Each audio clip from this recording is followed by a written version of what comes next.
ഇനിയിപ്പോൾ നമുക്ക് സ്ഥിരമായിട്ട് ഇവിടെ കാണേണ്ടി വരും അല്ലേ? നോക്കാം, പറ്റുമെങ്കിൽ എത്തും.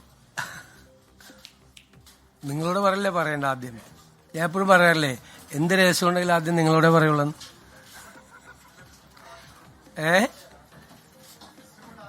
അല്ല, ഗവർണറെ കാണുന്നതിന് മുമ്പ് പറയാൻ പാടില്ല, അതിനുള്ള അധികാരം നമുക്കില്ല. അതുകൊണ്ടാണ്. എന്നിട്ട് ഓടി വന്ന് നിങ്ങളോടാ പറഞ്ഞത്. എന്ത് പാടുപെട്ടാ ഓടി എത്തിയത് അവിടെ. അപ്പൊ നമ്മള് ഇന്നിപ്പോ ആദ്യത്തെ മന്ത്രിസഭാ യോഗം കഴിഞ്ഞു സത്യപ്രതിജ്ഞയ്ക്ക് ശേഷം. അപ്പൊ തെരഞ്ഞെടുപ്പ് കാലത്ത് UDF 5 ഗ്യാരണ്ടികൾ ജനങ്ങൾക്ക് നൽകിയിട്ടുണ്ടായിരുന്നു. ആദ്യത്തെ മന്ത്രിസഭാ യോഗത്തിൽ തന്നെ അതിലെ 2 ഗ്യാരണ്ടികൾ നടപ്പാക്കാൻ തീരുമാനിച്ചു. ഒന്ന്, KSRTC ബസ്സുകളിലെ സ്ത്രീകൾക്കുള്ള സൗജന്യ യാത്ര അനുവദിക്കുന്ന സംബന്ധിച്ച് ജൂൺ 15-ാം തീയതി മുതൽ നടപ്പാക്കും. അതിന്റെ വിശദാംശങ്ങൾ പിന്നീട് പ്രഖ്യാപിക്കും. ജൂൺ 15 മുതൽ, അടുത്ത മാസം 15-ാം തീയതി മുതൽ KSRTC ബസ്സിലെ സ്ത്രീകളുടെ സൗജന്യ യാത്ര ആരംഭിക്കും. രണ്ടാമത്തെ കാര്യം, ഒരു വയോജനങ്ങൾക്കായുള്ള പ്രത്യേക വകുപ്പ് രൂപീകരിക്കും എന്ന് ഇന്ദിരാ ഗ്യാരണ്ടിയിൽ ഉണ്ടായിരുന്നു. നിങ്ങൾ കേൾക്കുമ്പോൾ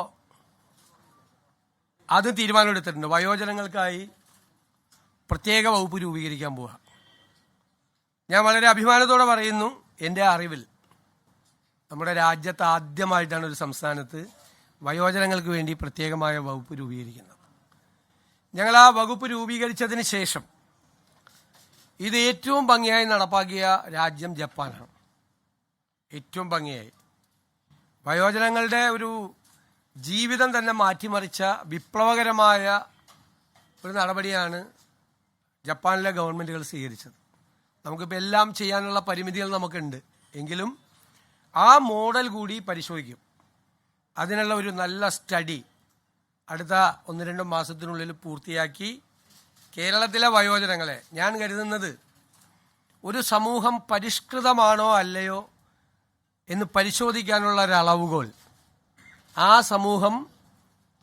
ആ സമൂഹത്തിലെ മുതിർന്ന ആളുകളോട് എങ്ങനെ പെരുമാറുന്നു എന്നതാണ്. ഇപ്പം നമുക്ക് കേരളം സിവിലൈസ്ഡ് സൊസൈറ്റിയാണ്, പരിഷ്കൃത സമൂഹമാണെന്ന് ലോകത്തോട് മുഴുവൻ വിളിച്ചു പറയണമെങ്കിൽ പ്രായമായവരുടെ അല്ലേ, അവരോട് ഏറ്റവും മാന്യമായി, അവരെ കരുതലോടുകൂടി, അവരെ ചേർത്ത് പിടിച്ചുകൊണ്ടുള്ള ഒരു സമീപനവും പദ്ധതികളും കേരളത്തിൽ ഉണ്ടാകണം ധാരാളമായി. വകുപ്പ് രൂപീകരിച്ച് അവിടെ കുറേ സെക്രട്ടറിയും ഉദ്യോഗസ്ഥരും വെക്കുന്ന അല്ല അതിൻ്റെ ഉദ്ദേശം. വലിയ ലക്ഷ്യങ്ങളാണ് അതിൻ്റെ അകത്തുള്ളത്. സ്വപ്നതുല്യമായ കാര്യങ്ങൾ ഈ വയോജന വകുപ്പ് രൂപീകരിച്ചതിൻ്റെ പുറകിലുണ്ട്. അത് പുറകെ സ്റ്റെപ്പ് ബൈ സ്റ്റെപ്പായിട്ട് നടക്കും. അതിനുള്ള വിശദമായ ഒരു പഠനം തന്നെയാണ് വയോജന വകുപ്പിനെ സംബന്ധിച്ചുള്ളത്.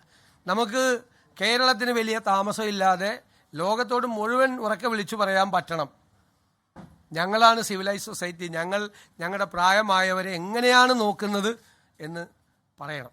അതാണ്. അപ്പോൾ ആ 2 ഗ്യാരണ്ടി നടപ്പാക്കാനുള്ള തീരുമാനം എടുത്തിട്ടുണ്ട്.